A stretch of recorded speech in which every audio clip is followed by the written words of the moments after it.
शाम, ये नाम ही अपने आप में बड़ा महत्वपूर्ण है। शाम की लीला से पावन, मथुरा और गोवर्धन जैसी जन्मभूमि की मिट्टी जमुना के जल से समृद्ध होने के कारण आपका विचार धन भी समृद्ध हुआ है। शाम शब्द की गहराई तथा गंभीरता आपकी सोच में तथा कला में परिलक्षित होती है। जमुना की श्यामल छटा आपकी कला में उतरने के कारण दर्शकों का मन मोह लेती है।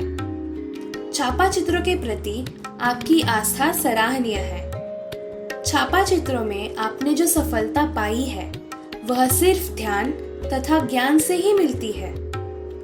आपकी कलाकृतियों का आकर्षण आपकी साधना में छिपा है। आज भी आपका ध्यान नई खोज करने पर ही केंद्रित रहता है। शायद इसी कारण परंपराओं से परे रहकर कलाकृतियों में अपनी छाप छोड़ने की आपकी तकनीक अद्वितीय और प्रशंसनीय है। आपने जापान तथा चीन जैसे देशों की यात्रा करते समय छापा चित्रों की तकनीक समझकर उसका गहराई से अध्ययन भी किया। चरैवेति की प्रेरणा को आपने प्राप्त किया। इसीलिए मिट्टी की सतह पर पड़ने वाली दरारों को जीवन की घटनाओं से जोड़कर छापा चित्रों के जरिए अपने विचार दुनिया के सामने रखने का आपका प्रयास सराहनीय है। मुद्रण कला का ज्ञान तो आपको बचपन में ही आपके पिताजी से प्राप्त हुआ था। आप भलीभांति जानते थे कि मुद्रित सामग्री के रंग समय के साथ फीके पड़ते हैं, लेकिन आपके छापा चित्रों के साथ ऐसा नहीं हुआ। आपके छापा चित्रों के रंग समय के साथ और गहरे होते गए। टूटी हुई लकड़ी का दर्द महसूस करते हुए उसे छापा चित्रों में उतारने का आपका प्रयास मन की तरल भावनाओं को व्यक्त करता है। ऐसा करते समय लकड़ी में पाई जाने वाली रेखाओं को छापा चित्रों में सही रूप में दिखाने की तकनीक आपकी तांत्रिक प्रगल्भता का परिचय देती है। आप अपने बचपन की यादों को संजोते हैं और उसे कला के माध्यम से दर्शकों के समक्ष रखते हैं। नंद बाबू जैसे महान कलाकार के बेटे विश्वरूप बोस, दिनकर कौशिक जी तथा बचपन में आपको अप्रत्यक्ष रूप से प्रेरित करने वाले हमिद चाचा भी आपके प्रेरणा के स्रोत बने। अपनी निजी शैली खोजने की प्रक्रिया में समय समय पर आप ही आपकी सोच को ललकारते रहे। लगता है यही आपकी सफलता का राज है। जीवन के हर मोड़ पर मिले विभिन्न अनुभव ही आपके समृद्ध कला निर्माण की कुंजी है।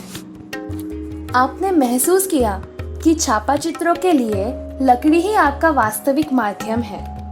फिर आपने इन चित्रों का नया व्याकरण बनाया। अपने कोलाज के साथ इस माध्यम का मिश्रण करके नई पीढ़ी के कलाकारों को प्रेरित किया।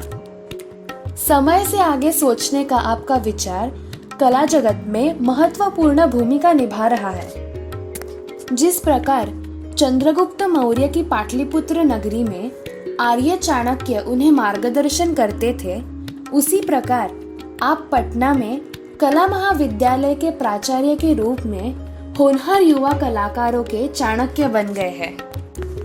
आपकी निष्ठा और महान उद्देश्यों के प्रति समर्पण की भावना तथा आध्यात्मिक संतुलन के कारण अंतरात्मा को खोजने का रास्ता आपको नसीब हुआ।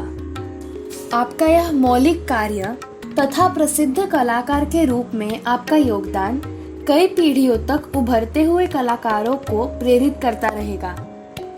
सारा जीवन सच्ची लगन से कला साधना में व्यतीत करने वाले तथा पद्मश्री से अलंकृत आप जैसे कलाकार पर हमें गर्व है। 5 दशकों की कला साधना के साथ अनेक राष्ट्रीय पुरस्कार तथा सम्मानों पर आपकी मुहर अंकित है। अपने देश के कलाकारों के प्रतिनिधित्व का वहन करने वाली मुंबई स्थित दी आर्ट सोसाइटी ऑफ इंडिया आपको कला सृजन पुरस्कार अर्पण करते हुए गौरव महसूस करती है। साथ ही आपकी सेहत सदा अच्छी रहे, आपकी कला का आनंद उठाने का अवसर निरंतर मिलता रहे, ऐसी कामना व्यक्त करते हुए आपकी शुभ चिंतन करती है।